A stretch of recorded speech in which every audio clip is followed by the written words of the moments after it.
Steel solidified itself at the top of the meta during the first chapter with cards like Tinkerbell Giant Fairy, A Whole New World, and Gone To. Wait.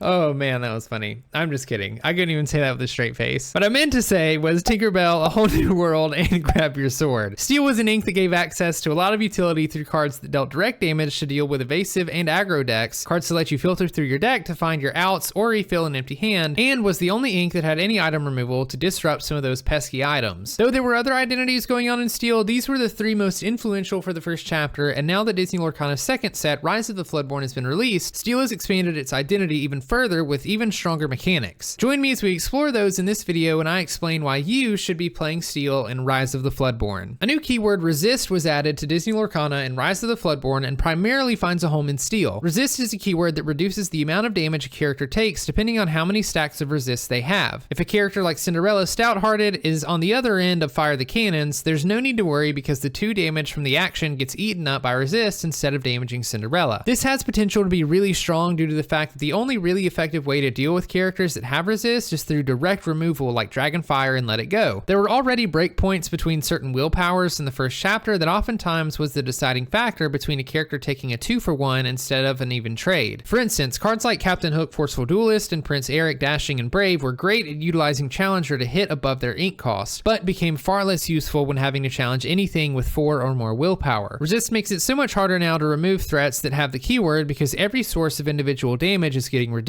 It's a lot harder now to get value trades with Tinkerbell by banishing an opponent and pinging something for 2 damage, or using Grab Your Sword and another Challenger to take out a character caught in the crossfire for this reason. These resist characters are resilient, and again, without a form of hard removal, it's going to take a lot of resources to deal with them. Ironically enough, you might have caught on that resist is a direct counter to direct damage, which is also primarily in Steel. So the direct counter to Steel is Steel? It's a really weird and interesting direction for the ink, especially since there are so many other inks that have access to direct removal now, even if conditional. Although we're seeing cards like Cinderella Stout-Hearted played pretty heavily, I think it has more to do with her unique ability to challenge ready characters than it does with the fact she has resist. Don't get me wrong, it certainly makes her a very difficult card to deal with once she gets on board, but plenty of other resist cards, at least in Steel, struggle to find a home despite having the keyword. Going back to direct damage, this was a key identity front and center in the first chapter with cards like Smash, Grab Your Sword, and Tinkerbell Giant Fairy, and got even more support in Rise of the Floodborn. Similar to Han's 13th in line, we got Beast Forbidding Recluse and Robin Hood Capable Fighter, who both have a way of pinging an opponent for 1 damage. Instead of pinging for 1 when questing like Hans, Beast deals 1 damage to a chosen character when played, and Robin Hood deals 1 damage to a chosen character when you use his ability. 1 damage may not be a lot, but it could be just enough to finish an enemy or synergize with some of the other Rise of the Floodborn cards in Emerald that can only target damaged characters. There's also Chief Bogo, who deals 1 damage to each opposing character every time a Floodborn character is played. So essentially he has Giant Tinkerbell's ability, except it synergizes with Floodborns, like Giant Tinkerbell. When you pair both of these cards together, you're essentially playing a Grab Your Sword every time you play a Tinkerbell, and the more Chief Bogos you have on board, the crazier it gets. I'm not keen on most of the Floodborn synergistic cards revealed in Rise of the Floodborn, but this one I think has some potential, especially with all the extra Floodborn characters revealed with this new set. There are a bunch of characters and a lot of the colors you can pair with Steel that are good on their own. Add the fact you basically give all of them Tinkerbell Giant Fairy's ability, that sounds pretty good. Just like how Chief Bogo has a similar ability to Giant Tinkerbell, Kronk Jr. Chipmunk is like the other half of Giant Tinkerbell, because when he banishes a character in a challenge, he can deal 2 damage to a chosen character. Kronk also has resist +1, but I do think this is slightly weaker than Bogo or Tink, because there's something to be said about a character that does something the turn they're played. Kronk has to wait a whole turn to challenge unless you give him Rush, where Bogo can activate the turn he's played, and Tinkerbell has her on-play ability already. Finally, these last 2 cards that expand on direct damage and Steel are 2 song cards. The first one is Strength of a Raging Fire, and the second is Let the Storm Rage On. The closest comparison we have to both of these cards is Smash from the first chapter, and it doesn't take long for us to see why they're better, even though at first glance it might be a little questionable. When I first looked at both of these cards, I said, well, I wonder how many times I'll have Strength of a Raging Fire and need to do 3 damage, but can't because I don't have enough characters on board. Or Let the Storm Rage On is another unequal card and only deals 2 damage like Fire the the cannons instead of 3. Turns out both of them are solid options, especially in the Amber Steel song deck Smash was already being played in. Let the Storm Rage On, prepared with Cinderella Ballroom Sensation, is one of the strongest openings in Disney Lorcana currently, since you can sing the card with Cinderella, usually banishing one of your opponent's characters, drawing a card, and still developing a character on turn 2. For a similar reason, Strength of a Raging Fire is strong because Amber Steel is already good at playing wide, so you get to sing this song without having to use any of your other resources. The biggest takeaway here is that even though Smash is still a good card in its own right, the difference between an action being just an action versus a song can make a huge difference. Because of this, Steel's ability to deal direct damage in Rise of the Floodborn only got easier compared to the first chapter. As mentioned before, Steel was the only ink in the first chapter that had any cards that removed items. Break saw virtually no play, and Beast saw a lot of play because of his good stats. With Rise of the Floodborn, we got Benja, which sort of solves the problem you were faced with when it came to running Break or Beast in the first chapter. Although Beast was a good card to play because even if you didn't need to banish an item, he was still a 4/4 character with 2 lore, 5 ink could be a little bit expensive. At the same time, Break was essentially a dead card if you played into a matchup that didn't use items. You could use it as ink, but generally you want to play cards that have more impact than that. Now with Benja, you get the benefits of an item removal card that's cheap, but can also at the end of the day be used as a body in Quest if you don't need the item removal. This still puts item removal purely in Steel unless you wanted to play Befuddle and Amethyst, which is far less effective since items can be used the turn they're played. You could also play Judy Hopps and Sapphire, but you'll let your opponent draw a card if you decide to go this route. Especially now that we're seeing more strong items get played, I think Steel gets that much stronger having the best options to deal with him. Steel is an ink that forces you to make difficult decisions when it comes to drawing cards and trying to find the cards you need. Most of the cards in Steel that allow you to draw cards force you to discard them as well. For instance, in the first chapter we had Simba Future King that allowed you to draw a card, then discard a card. Same thing with Tinkerbell Tiny Tactician. Then there was of course a whole new world that made you discard all of your cards and then draw 7. In Rise of the Floodborn, we have Cinderella Knight in Training and the Huntsman Reluctant Enforcer that have similar abilities. Cinderella is just like Simba, letting you draw and discard a card when played, and the Huntsman does this when you quest with him. These cards essentially serve as ways to dig through your deck to find the pieces you need in order to win or keep yourself from losing. Luckily, we also got some cards in Steel that don't require you to discard with Beast Tragic Hero, Jafar Dreadnought, Let the Storm Rage On, and Wait Set. Beast Tragic Hero is a real double-edged sword for your opponent. If they ignore him and let you keep him on board, they'll continue to draw cards, but the moment he takes damage, he becomes a great character to remove other characters with high willpower. Jafar Dreadnought is another Floodborn character that provides some draw through banishing other characters. Wait Set is an item that lets you draw when you play high strength characters, and we've already discussed Let the Storm Rage On. I want to go back to Jafar Dreadnought though, because he ties into another identity we see in Steel, banishing characters. Steel is an ink that's all about fortitude and strength, characters that have good stats and want to challenge other characters. So it makes sense that we had characters like Simba Rightful Heir, Taka Heartless, and Giant Tinkerbell. We got a bunch more characters in Steel that also care about challenging and banishing characters like Kronk Jr. Chipmunk and Jafar Dreadnought as mentioned before. But we also got Queen of Hearts, Capricious Monarch, who readies every time an opposing character is banished. This could open up some fun plays where you quest with Queen of Hearts over and over as you cleared your opponent's board, or simply use her to challenge and banish a character